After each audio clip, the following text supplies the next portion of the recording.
اور وصف رسالت کا ذکر کرنا اسی بات کی حجت اور دلیل ہے کہ پیغمبر کی اطاعت بحیثیت سربراہ کے نہیں ہوگی، پیغمبر کی اطاعت بحیثیت منصب رسالت اور نبوت کی ہوگی۔ اب جہاں ذرا یہ دو بنیادی فرق ہے، ایک بات جو اہم ہے وہ سمجھو، جو مولویوں کو سمجھ نہیں، اور مولوی خواہ مخواہ ٹاں ٹوں کرتے ہیں، سمجھنی چاہیے بات۔ عالم کی شان یہ ہے، میں تو ایک طالب علم ہوں، مجھے علم کا دعویٰ نہیں، لیکن علماء کی شان یہ ہے کہ ضد نہیں کرنی چاہیے۔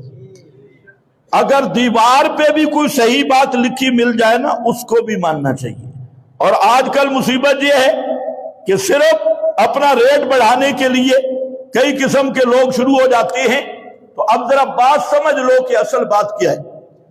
اس میں تو کوئی دوسری رائے ہے نہیں کہ پیغمبر کریم کی اطاعت، بلکہ اللہ نے ایمان کی شرائط میں بیان کیا، فلا وربک لا یؤمنون حتی یحکموک، فرمایا فلا وربک لا یؤمنون، تیرے رب کی قسم اس وقت تک مومن نہیں بن سکتے جب تک آپ کو جج اور فیصل نہ مانے، آپ سے فیصلہ نہ کروائے، اور صرف فیصلہ نہیں، اس فیصلے میں آگے شرائط ہے، فلا وربک لا یؤمنون حتی یحکموک، اور آگے فیما شجر بینہم، آگے ہاں یہ مسئلہ ہے۔ اور آپ کے فیصلے پر ان کے دل میں کوئی حرج نہ ہو، خوشی سے قبول کریں، وَيُسَلِّمُوا تَسْلِيمًا، اور آپ کے فیصلہ کو نافذ بھی کریں، فیصلہ آپ سے کروائیں۔ تو آپ کی یہ حیثیت ہے نمائندگی کی، اور یہی حیثیت ہے حاکمیت کی، کہ امت کے حق میں اللہ کے حکم کی تشریح کرنے والے، امت کے حق میں اللہ تعالیٰ کی طرف سے نمائندگی کرنے والے وہ پیغمبر کریم صلی اللہ علیہ وسلم ہیں۔ تو آپ جیسے آپ کا منصب نبوت رسالت ہے، اسی طرح آپ صلی اللہ علیہ وسلم بحیثیت نمائندہ کے اور بحیثیت شارع حکم الہی کے، آپ کو فرمایا گیا کہ یحکموک کا فیصلہ آپ سے کرانا ہوگا، اور پھر دل سے ماننا ہوگا، اور پھر اس کو تسلیم کرنا۔ ایک مولوی صاحب نے شاید کا معنی کیا کہ اس کا معنی ہے کہ نبی قرآن پہ بھی حاکم ہے، تو اور بے ایمان، شرم نہیں ہے۔ خیر ہم ایسے بے وقوفوں کو متھے بھی نہیں لگاتے۔ آگے بات ذرا سمجھو، مسئلہ کیا ہے؟ مسئلہ یہ ہے کہ پیغمبر کریم یہ جو قرآن پاک ہے کیسے پہنچا ہے، اس کی تین قسمیں ہیں بڑی۔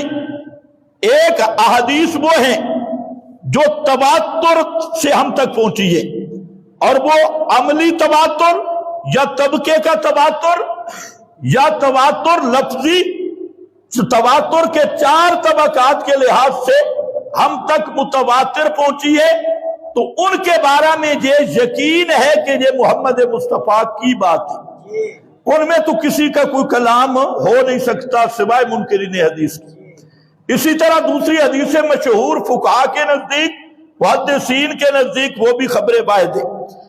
اب مشہور حدیث وہ بھی اطمینان کا فائدہ دیتی ہے، اور ایک ہے خبر واحد جس پہ گفتگو چلتی ہے کہ خبر واحد کا مطلب یہ ہے کہ جو نبی کریم صلی اللہ علیہ وسلم سے ہم تک حدیث پہنچی ہے اس کے راوی کم ہیں، صحابہ کرام سے محدث تک بڑی جماعت نقل نہیں کر رہی، کم راوی نقل کر رہے ہیں، وہ خبر واحد ہے۔ بات اس میں یہ نہیں ہوتی لوگوں کو دھوکہ دیا جاتا ہے یہ جی حدیث رسول پہ بات کرتی ہے، بات یہ ہوتی ہے کہ یہ بات پیغمبر کریم کی ہے بھی صحیح یا نہیں۔ کیا بات ہوتی ہے کہ یہ بات میرے نبی کی ہے بھی صحیح یا نہیں، بات اس میں ہوتی ہے۔ اور یہی وجہ ہے کہ جو خبر واحد ہے، خبر متواتر اس کو کہتی ہیں جس کو ایک بڑی جماعت صحابہ کی نبی کریم علیہ السلام سے نقل کرے، آگے تابعین کی بڑی جماعت، اور یہ اتنی بڑی بڑی جماعت، یہ محدث تک ہر دور میں اتنی جب بڑی جماعت ہو جن کا جھوٹ پہ جمع ہونا ممکن نہ ہو، تو ایسی حدیث، اس کے لیے محدثین نے بات کی کتنے افراد ہوں، بعض نے کہا 10 صحابہ، 10 تابعی، 10 تبع تابعی، محدث تک 10 آدمی ہر دور میں ہوں، بعض نے کہا 70 راوی ہو، بعض نے کہا 100 آدمی ہر دور میں موجود ہو، یہ حدیث متواتر ہے۔ اور متواتر کا مطلب یہ بالکل یقینی بات ہے، اتنی جماعت صحابہ کی اور پھر تابعین کی، پھر تبع تابعین کی، محدثین تک اگر نقل کر رہی ہے، بڑی جماعت جیسے ختم نبوت کی احادیث ہے، حضرت عیسیٰ کے نزول کی احادیث ہے، اور خروج دجال کی احادیث ہے، اور اس طرح کی احادیث، یہ احادیث متواتر ہے، اور جو متواتر حدیث ہو اس میں یقین ہوتا ہے کہ یہ بات کس کی ہے؟ محمد مصطفیٰ صلی اللہ علیہ وسلم کی۔ ایک یہ ہے کہ حدیث ہم تک جو پہنچی ہے، صحابہ کی بھی بڑی جماعت نہیں، تابعین کی بھی بڑی جماعت نہیں، چند لوگ ہیں، اور اسی طرح ان کے شاگرد بھی چند ہیں، کم از کم وہ تواتر کے درجے کو نہیں پہنچے، محدثین تک وہی سند آ گئی۔ اب اس میں بات ہوگی کہ یہ حدیث رسول اللہ صلی اللہ علیہ وسلم کی ہے یا نہیں۔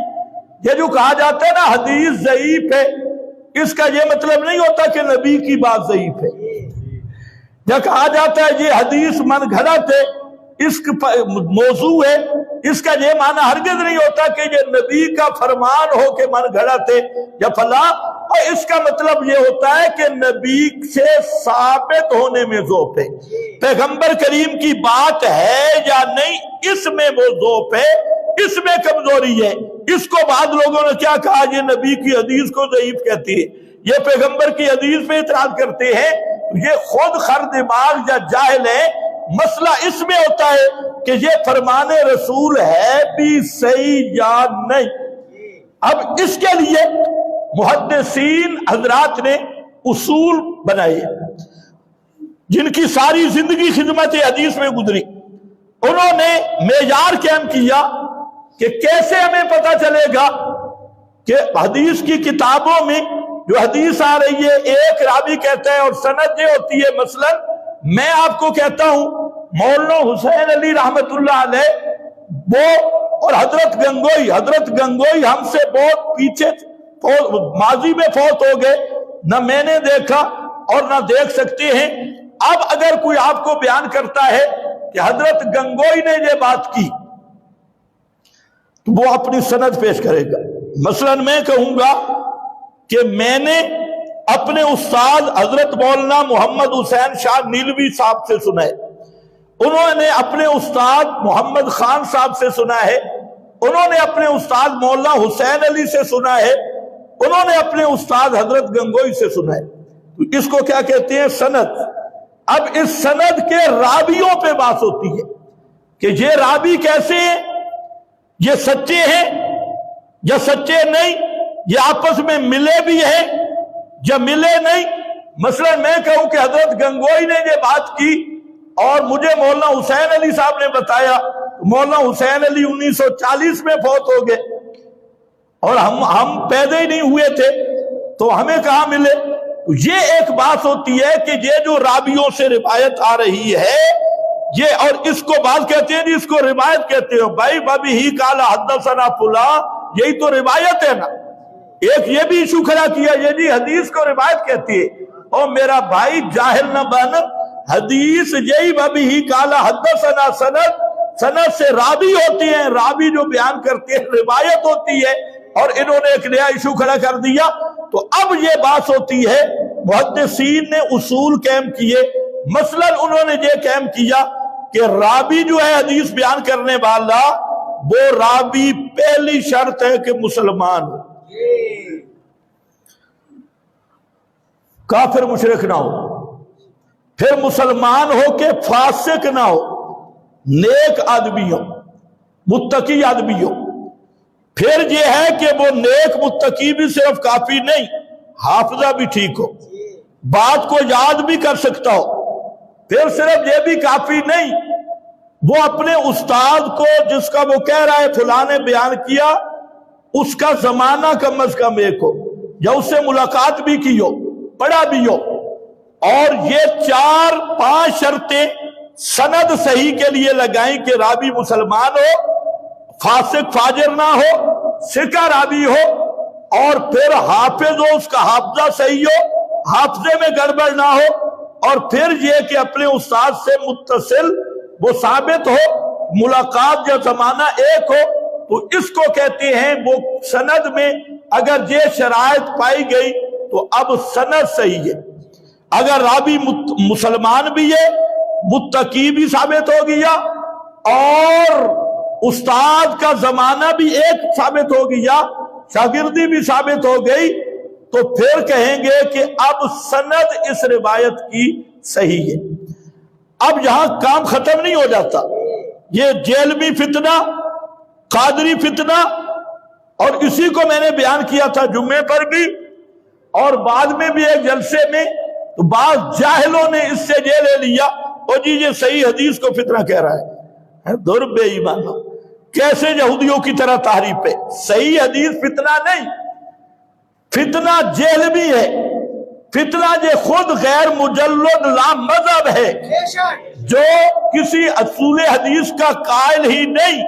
تو فتنہ میں نے اس کو کہا جیسے مداری، حسن الجاری، اور یہ مرزا جیلوی اور یاسین قادری، فضل ہمدرد، اس طرح کے شیاطین ہیں، وہ کیا کہتے ہیں؟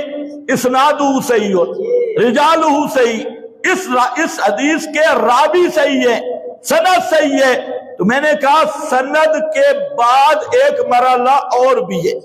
سب اصولی متفق ہے، محدثین فقہا، کہ سند کے بعد اگلا مرحلہ یہ ہے کہ یہ سند صحیح ثابت ہو گئی، اب دیکھنا ہے کہ حدیث کا متن اور کلمات کیسے ہیں۔ متن اور کلمات کے لیے بھی 4-5 شرطیں علماء نے لگائی، اور پوری امت کے علماء نے لگائی۔ ان میں سے ایک شرط یہ لگائی کہ حدیث کے متن کو دیکھیں گے، وہ کتاب اللہ، قرآن پاک کی کسی صریح نص کے خلاف تو نہیں ہے۔ اگر صریح نص کے خلاف اس روایت کا متن آ گیا تو وہ روایت پھر صحیح نہیں بنے۔ کیوں؟ یہ موٹی سی 2 نقطے سمجھے۔ ایک یہ کہ عام سے عام آدمی بھی یہ سمجھ سکتا ہے کہ رسول اللہ صلی اللہ علیہ وسلم یہ اللہ کی کتاب کے خلاف کر سکتے ہیں؟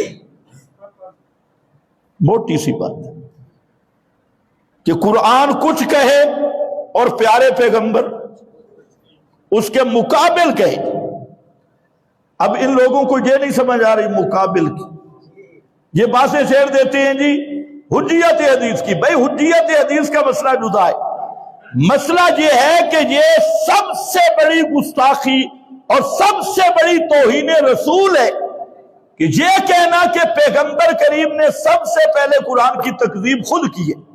قرآن نے ایک بات کی اور پیغمبر کریم اس کو معاذ اللہ جھٹلا رہے ہیں، حالانکہ قرآن صاحب کہتے ہیں ما یکون لی ان ابدلہ من تلقاء نفسی، یہ میرا منصب بھی نہیں، میرے اختیار میں بھی نہیں کہ میں قرآن میں تبدیلی کروں اور قرآن پاک کے مضمون کو بدل دوں۔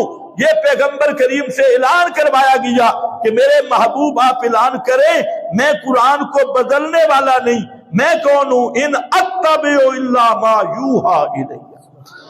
تو یہ پیغمبر کریم پر بہتان لگانے والے خنازیر وہ بہتان لگاتے ہیں کہ قرآن مقدس کی صریح نص کے مقابل جب وہ ایک حدیث کو کہتے ہیں قال رسول اللہ، وہ ثابت کیا کرنا چاہتے ہیں معاذ اللہ، اور الزام کیا لگانا چاہتے ہیں کہ قرآن پاک کا انکار سب سے پہلے اللہ کے رسول نے معاذ اللہ کیا۔ اب آپ ایمان سے بتائیں اس سے بڑی کوئی گستاخی ہوگی؟ اس سے بڑی کوئی انکار رسالت ہوگا جو رسول اللہ پہ الزام لگا رہا ہے؟ تو اس لیے یاد رکھو کوئی صحیح حدیث، سند بھی صحیح، متن بھی صحیح، اس کے لیے شرط ہی یہ ہے کہ وہ قرآن کے خلاف نہ ہو، تو صحیح حدیث قرآن کے خلاف ہو ہی نہیں سکتی۔ موٹی سی بات ہے۔ اب دوسرا مسئلہ یہ ہے، حوالے تو رات میں نے بہت زیادہ دے دی۔ دوسرا مسئلہ یہ ہے کہ ان کو یہ نہیں پتا، ایک ہے انکار حدیث، ایک ہے تثبت فی الحدیث۔ تثبت اور انکار کا فرق ہے۔ تثبت کا معنی یہ تحقیق کرنا کہ یہ میرے نبی کا فرمان ہے بھی صحیح یا نہیں، اس کو کیا کہتے ہیں؟ تثبت، تحقیق۔ یہ تحقیق کہ باقی میرے پیغمبر کا یہ فرمان ہے یا نہیں، یہ ہوتا ہے تثبت۔ اور ایک ہے انکار کہ پیغمبر کریم صلی اللہ علیہ وسلم کی جو بات ثابت ہو چکی ہے اس کا انکار کرنا کہ میں نہیں مانتا اور یہ میرے لیے حجت نہیں ہے، یا ثابت شدہ امور میں یہ بہا باسے کرنا اور اعتراض کرنا، تو یہ انکار حدیث ہے۔ تو یہاں دو چیزیں الگ الگ ہیں، تثبت اور چیز ہے، انکار اور چیز ہے۔ اصحاب پیغمبر نے تثبت فی الحدیث، حدیث پر پوری تحقیق کی۔ حضرت فاروق اعظم رضی اللہ تعالیٰ عنہ، ان کے دروازے پہ حضرت ابو موسیٰ اشعری آئے، 3 دفعہ سلام کیا، واپس ہو گئے۔ حضرت فاروق اعظم نے پوچھا کیوں واپس ہوئے؟ تو انہوں نے آگے حدیث بیان کی کہ نبی کریم علیہ السلام جس کا خلاصہ یہ ہے کہ 3 دفعہ سلام کرو، اگر جواب نہ آئے تو واپس آ جاؤ۔ تو فاروق اعظم رضی اللہ تعالیٰ عنہ نے فرمایا کہ یہ جو آپ نے حدیث بیان کی نا، اس پر گواہ پیش کر۔ توجہ ہے؟ یہ بخاری شریف پڑھ رہا ہوں، گواہ پیش کرو۔ تو کیا حضرت فاروق اعظم معاذ اللہ حضرت ابو موسیٰ پہ شک کرتے تھے؟ ابو موسیٰ اشعری صحابی رسول ہے، اور حضرت فاروق اعظم کے سامنے جب حدیث پیش کی تو فرمایا اس پہ گواہ لاؤ، نہیں تو بچ نہیں سکتے۔ حضرت ابو موسیٰ اشعری، وہاں اسی مجلس میں ایک اور صحابی اٹھا، اس نے کہا جی میں نے بھی سنا ہے، یہ حدیث ہے، اس کا نام ہے تثبت۔ بولو کیا نام ہے؟ تثبت۔ یہ تحقیق کرنا کہ یہ میرے نبی کا فرمان ہے یا نہیں، یہ تثبت ہے۔ باقی رہ گیا حدیث کو قرآن پہ پیش کرنا، تو یہ یاد رکھو قرآن بات حدیث کی نہیں ہو رہی، بات یہ ہے کہ جو چیز قرآن کے مقابل ہو وہ حدیث ہے صحیح۔ کوئی توجہ ہے؟ سوچ لو، سارے مولوی کہہ رہے ہیں کہ نہیں نہیں وہ حدیث ہے۔ ہمارا ڈنکے کی چوٹ پہ نظریہ ہے کہ جیسے منکر حدیث کافر ہے، اسی طرح پیغمبر پہ بہتان لگانے والا کہ پیغمبر نے قرآن کی تکذیب کی، وہ بھی اسی درجے کا کافر ہے۔ مسئلہ صاف ہے، ساری دنیا راضی رہے ناراض رہے، اللہ راضی ہو جائے، مسئلہ بالکل یہی ہے۔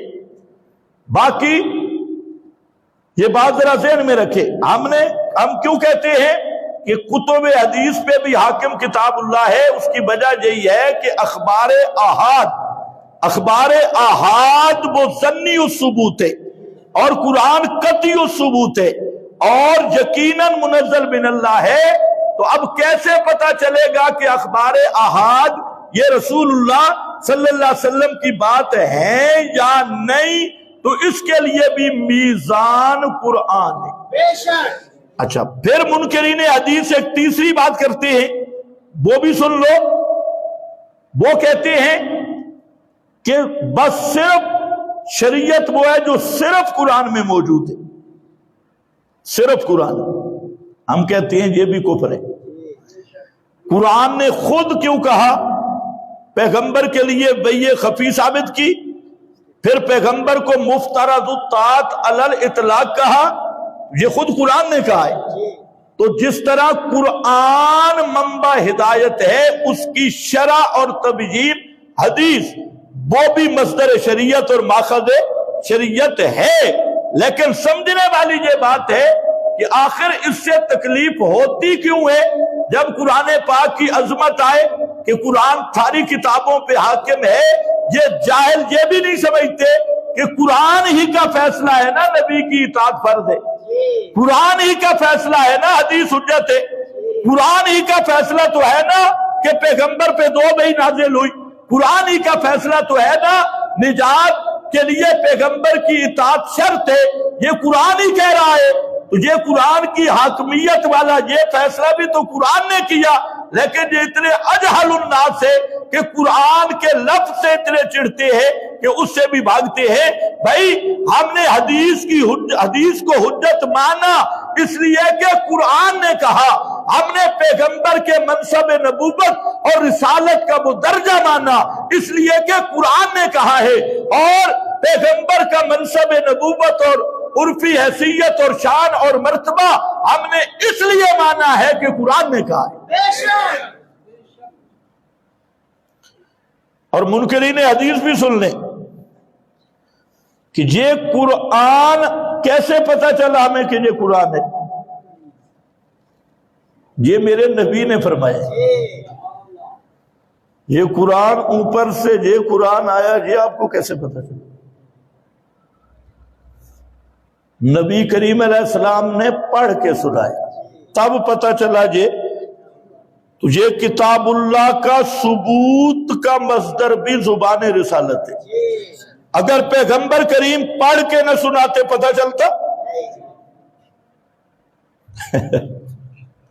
پیغمبر کریم نے پڑھ کے سنایا ہے، تب تو پتا چلا یہ کتاب منزل من اللہ آئی ہے۔ تو پیغمبر کی زبان پہ اعتماد کر کے ہم نے اس قرآن کو قرآن مانا ہے۔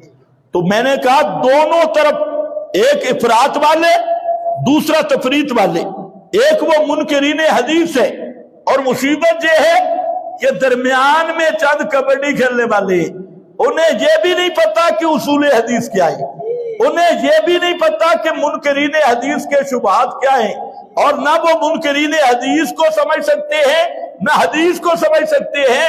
تو وہ درمیان میں نمبر پلیٹ اور بغیر نمبر پلیٹ کے وہ اپنی صرف تجارت کرنا چاہتے ہیں۔ ان جاہلوں سے بھی گزارش یہ ہے کہ اگر حدیث کا دفاع کرنا ہے تو پھر کم از کم منکرین حدیث کی بنیاد تو سمجھو۔ ان کی بنیاد کیا ہے؟ حدیث کا دفاع کرنے کا یہ تم نے طریقہ اختیار کیا کہ قرآن کا انکار کر دو اور قرآن کی عظمت کا انکار کر دو، یا ہر جھوٹ موٹ کو پیغمبر کے ذمہ لگاؤ، یہ حدیث کا دفاع ہے۔ تو اس لیے فریقین سے میری گزارش یہ ہے کہ آؤ صراط مستقیم پہ آؤ، قرآن بھی شریعت کا ماخذ ہے، پیغمبر کی سنت بھی شریعت کا ماخذ ہے۔ اور اسی طرح ہم تو وہ لوگ ہیں شریعت کے 4 ماخذ مانتی، سب سے اول نمبر قرآن کا، واہ، اور یہی صحابہ کی طرز تھی، سب سے پہلا نمبر قرآن، اس کے بعد حدیث، اس کے بعد نبی کے صحابہ، اسی کا نام اجماع ہے، ان کے بتبع مجتہدین۔ اگر مجتہد سارے اکٹھے ہیں تو اجماع ہے، نہیں تو اس کا نام اجتہاد ہے۔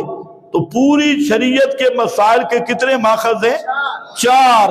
پہلے نمبر پہ قرآن، دوسرے نمبر پہ سنت، تیسرے نمبر پہ اجماع، اور چوتھے نمبر پہ اجتہاد۔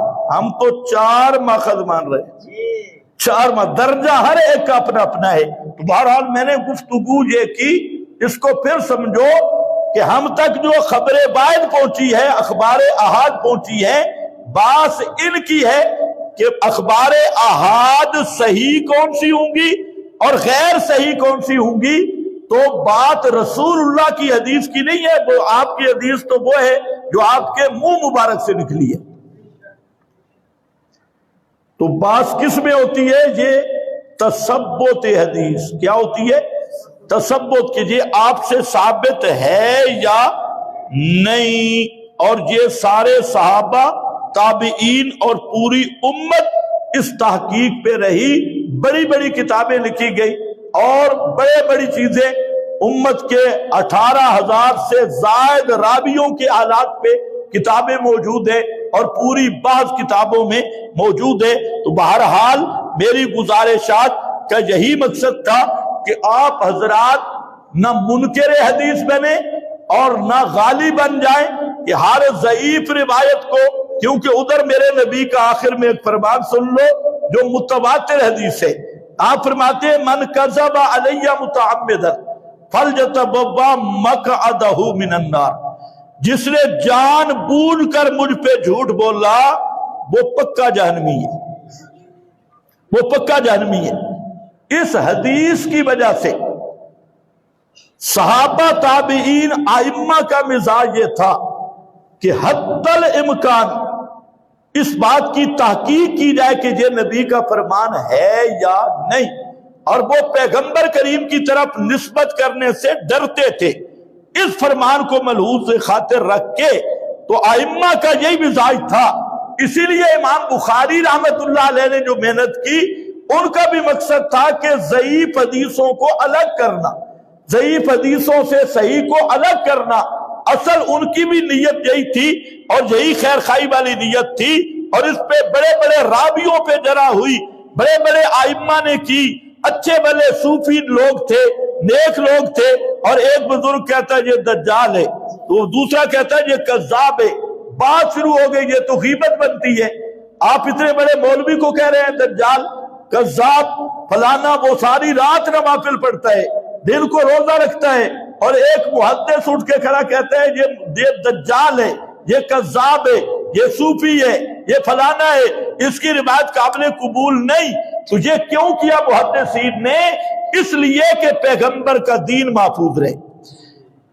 امام یحییٰ سے کسی نے پوچھا کہ قیامت کے دن اگر جن پہ تو نے جرح کی فلانا راوی یوں تھے، فلانا جو، یہ قیامت کے دن آگے اور انہوں نے کہا کہ یا اللہ ہمیں حساب دے سے ہماری غیبت کی ہے، تو پھر کیا ہوگا؟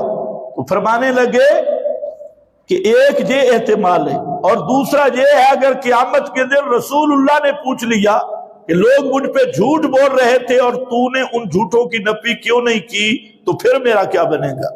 لوگوں کے سوالوں کا جواب تو میں دے دوں گا، لیکن اگر رسول اللہ صلی اللہ علیہ وسلم نے قیامت کے دن پوچھا کہ لوگ جھوٹی روایتیں میرے ذمہ لگا رہے تھے اور تو کیوں خاموش رہا، تو کہا وہاں میرے پاس جواب نہیں ہوگا۔ تو پہلے مزاج یہ تھا، رسول اللہ کا دفاع یہ تھا کہ محدثین فقہا روایت آپ کی طرف نسبت کرنے سے گھبراتے تھے اور پوری تحقیق کرتے تھے، اور آج ہمارے ماحول میں ایسے کھلاڑی پیدا ہو گئے کہ جو بالکل موضوع ضعیف من گھڑت روایتیں ہوتی ہے فوراً کہہ دیتے ہیں قال رسول اللہ۔ یہ وہ بدبخت فرقہ ہے جو پیغمبر کی طرف جھوٹ موٹ اور اکاذیب کی نسبت کرتی ہے، اور ایک وہ فرقہ بھی پیدا ہو گیا جو حدیث کے لفظ ذکر کر کے مسئلہ حدیث میں نہیں ہوتا، مسئلہ اپنا ہوتا ہے اور اوپر کہتے ہیں قال رسول اللہ۔ یہ بھی پورا فرقہ پیدا ہو گیا۔ تو بہرحال میں نے چند گزارشات کر دی۔ اس حدیث کے پیش نظر اس کو ہمیشہ ذہن میں رکھ لو کہ بے دھڑک رسول اللہ صلی اللہ علیہ وسلم کی طرف نسبت کرنا یہ بھی بڑا خطرناک ہے، اور جو ثابت شدہ حدیث ہے اس کا انکار کرنا یہ بھی بڑا کفر اور بڑا گمراہی اور زند کا ہے۔